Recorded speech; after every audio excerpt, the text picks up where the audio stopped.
As the holidays get closer, you might be getting antsy to put up your Christmas tree, but which is more eco-friendly, a real Christmas tree or a fake one? I'll just cut to the chase here because the answer isn't really black and white on whether a real or a fake Christmas tree is going to be the most eco-friendly for your family. I'll give you some factors to consider, as well as a few studies with reports on a life cycle analysis of both real and fake Christmas trees. But in the end, you're going to have to decide what's right for your family. So here's some factors to consider when you're deciding whether you should get a real or artificial Christmas tree. One is the species of tree and the impacts that it has on the land. The most common Christmas tree in the United States is the Fraser fir. Now, if you were to cut down or order some endangered or exotic or rare species of tree for your Christmas tree, that would probably be frowned upon as not very environmentally friendly. Let's just make that one clear. But if you are getting a tree that's commonly grown in the area that you live in, that's okay. The Nature Conservancy advocates for the use of real trees for Christmas trees because of the habitat creating potential. It does create a lot of habitat for animals throughout the year. And they also promote it because of the carbon sequestering potential of those trees. They take in carbon, they release oxygen, so they are helpful to the environment. Think about the materials and the energy costs put into making a fake tree.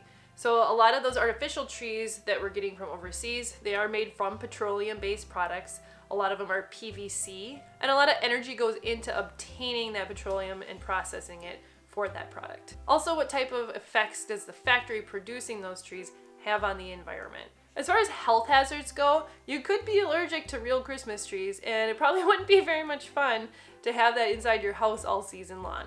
There also could be the potential for mold and even little tiny critters in your tree. Yeah, that's possible. We've never had that happen in 35 years of getting Christmas trees that I know of. And there is a potential for bringing in some chemicals in with that tree if your tree isn't from an organic farm. Now, I have no clue how much of that could be let off into your home or if your kids are touching the tree. I don't have a clue on how much of an effect that could have. But if you have an organic tree farm near you, I would opt for that, not only for the safety of bringing it into your home, but just for the fact that environmentally using less of those pesticides and herbicides is going to be better for the environment in which the tree is growing.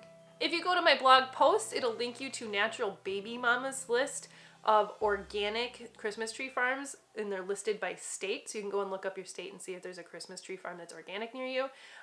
We have one in Lake Elmo near the Twin Cities called Kruger's Christmas Trees, and they're not certified organic, but they say they do recycle the trees that people bring after the holidays are over, and they mulch those up so they can use that mulch for better water retention for the trees, so they have to use less water when they're growing them, and also for weed suppression so they don't have to use as much herbicides. As far as fake Christmas tree and health hazards go, it sounds like there's still a lot of debate on whether a fake Christmas tree is an actual health hazard, even though there's definitely some potentially hazardous materials in the Christmas tree. It's widely recommended to get a PVC-free tree for your home, and PVC is polyvinyl chloride.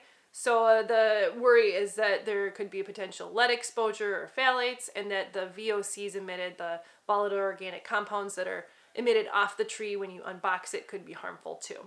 So if you are buying one of those trees, make sure you leave it outside when you open it for keep it outside for a few days before you bring it into your house, so you're not affected by any of that off-gassing. And that's always good practice for most new items anyways. And then just not letting your kids touch it or chew on the branches if you get a tree like that. So that would potentially be dangerous for your kids if you were touching it a lot or putting it in your mouth. Ooh, this one really spiky. Oh, extra spiky? And if you have a PVC tree, it's also recommended not to keep it for more than 9 years so it doesn't degrade down. And that is kind of opposite of what it would be usually recommended for extending the life of an artificial Christmas tree, or for any object for that matter, is to keep it for as long as possible or to pass it on to the next person when you're done. But in the case of a PVC tree, that might not actually be a great idea health-wise. It's recommended to either look for a polyethylene tree or a polypropylene tree. There are some companies that make recycled PVC trees and they use a tin stabilizer instead of lead, so that's probably going to be a more healthy option than one that uses the lead as a stabilizer to create that tree. Overall, using an air purifier next to your Christmas tree, if you're buying an artificial one, isn't a terrible idea. The transportation of getting a natural tree is overall a huge part of the environmental impact that getting a real tree can have. So you gotta consider how far away is this tree farm from your house or the gardening center or the store that you're buying a fresh cut tree from, and how are you getting there, what kind of emissions your vehicle has. There's definitely big energy costs with shipping a fake tree too.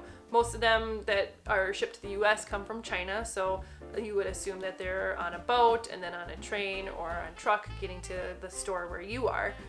So there's large amounts of those trees, really heavy amounts of those trees being shipped across the country. How long are you going to use your tree for?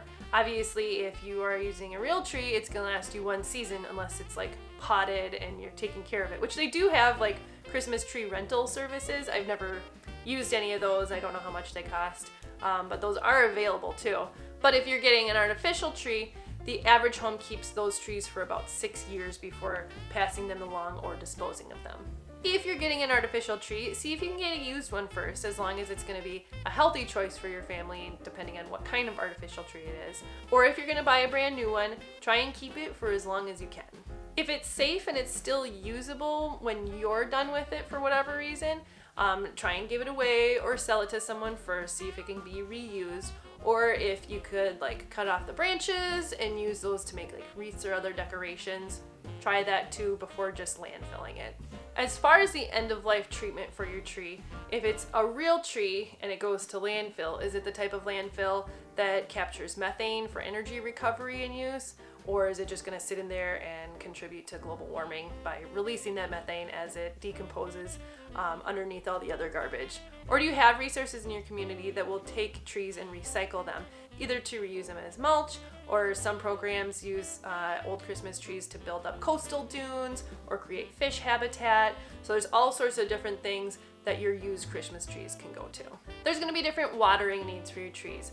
Definitely depending on the species of tree, but also if you live in a place where there's water scarcity or there's water restrictions, you might not want to use that water on your Christmas tree. So you may be choosing a species that's not an evergreen. Maybe you have a palm tree for a Christmas tree or a cactus Christmas tree. Those are all totally okay. The National Christmas Tree Association says you need 1 quart of water per inch of stem diameter. So the bigger your tree is, the more water it's going to use up. So what size tree do you want to get, and how much attention can you give to watering it? And don't forget that plastic trees also use up a lot of water. Not that you have to water your plastic trees, don't do that, but in the production and manufacturing of those petroleum products to make your plastic tree. As far as costs go, obviously the price of an artificial tree can vary between manufacturers and companies, but overall, fake trees are usually pretty cheap compared to real trees. Also, if you go to a tree farm and they charge by the tree type and not by the size, your kids might get their heart set on a little tiny tree that would be the same price as an 8-foot tree, and you end up paying literally 7 times more than what you were originally planning on for that type of tree. So that is a factor, true story, that can go into picking out a tree if they charge by the type of tree and not per foot. The jar on top. You can what? I can put the jar on top. Fake tree is usually a little bit more money down initially, but over the years, it probably is definitely cheaper to have a fake tree. But also, who's profiting off of your Christmas tree purchases? Is it an overseas factory that likely isn't paying their workers a fair living wage? Or is it the local farming family that's going to keep that money within the community? Just saying. As far as your family's traditions and experiences during the holidays, Grandma, I found a pickle. unboxing a fake Christmas tree probably doesn't have the same wow as going out to a farm or going out to the local garden center and picking out a tree with your family. Maybe even there's hay rides or hot apple cider, or maybe even Santa's there. So there's definitely a big gap in the experience of what you might want, or maybe you don't want that in your holiday traditions. And the last factor is personal preferences. Here's the thing about practical eco-friendly living. It has to work for you. If you are severely allergic to Christmas trees, but you insist that it's the greenest option, you're gonna be miserable all season long.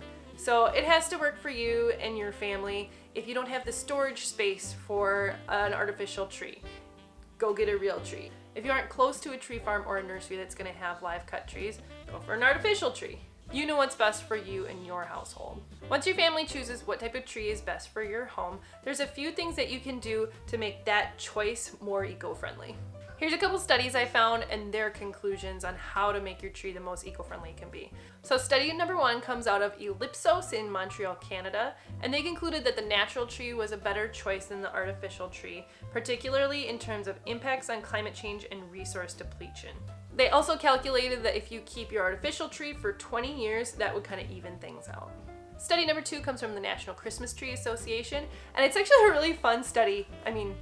I think it's fun because it's a really, really detailed analysis of all the different components when it comes into building a Christmas tree or harvesting one. So even down to like the connecting fastener between the Christmas tree and the stand on an artificial tree, or like the environmental impact that the tractor has while they're delivering the herbicides if a real Christmas tree is being treated with herbicides. So really, really detailed.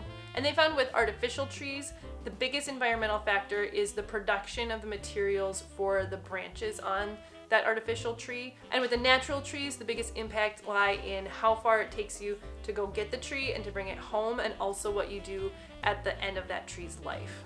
So if you're able to use those trees for another purpose or as mulch before you just chuck it or just let it decompose, that's going to be the most eco-friendly way to dispose of a natural tree.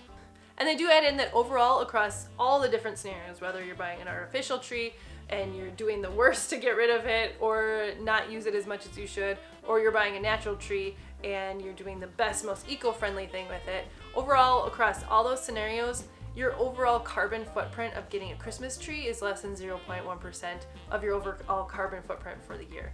So in the long run, your Christmas tree isn't going to be what makes or breaks the environment, but it is important to try and look for every little thing that we can do, right?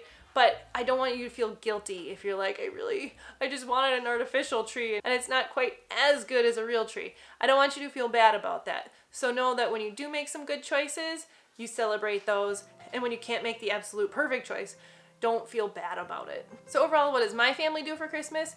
We have always been on team real tree. I call dibs on this one. Go, ow!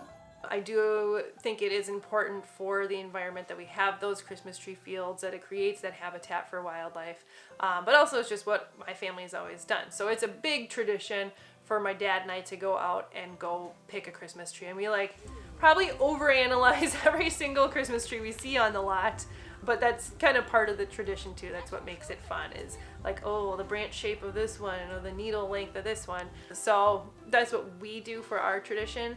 And this year, this is the first year that my family has gone out and actually cut down a tree. They have mini donuts. Mini donuts. Apparently. Yes. And it was fun, except my kid got his heart set on a smaller tree, so it costs a lot more money than we were planning on spending. But overall, it was really fun, and I would actually like to go back to some of those Christmas tree farms on like the weekends, because we went on a weekday because we were out of school. So I would like to go on a weekend when they do have like the whole festivities going on, just to make that a tradition and start experiencing that with my family. So overall, take into account all those different factors on whether your family wants to buy an artificial Christmas tree or a real Christmas tree. And decide as a family what's going to be most practical for you and what you think, based on where you live and your situation in your house, is going to be the most eco-friendly way to do it. And when you're done with your tree, look for ways in your community that you can recycle your Christmas tree or extend the life of the tree that you already have. If that was helpful, let me know by liking the video, or if you have a friend that's been debating on whether they get a real or a fake Christmas tree, share it with your friends so that it can help them decide. If you'd like to subscribe and see more videos, you can hit subscribe down below and the little bell so you get notifications. And you can take these steps with me to try and figure out what is the most eco-friendly choice in our day-to-day lives. Happy holidays, everyone. Oh man. Guys, that's the place that we went to, see? Yeah, remember that hill? We went hiking up there. There are cactus up there, right? I see the fence. Yeah. See it? See? I see that opening where the fence was. Oh yeah. That was where Granny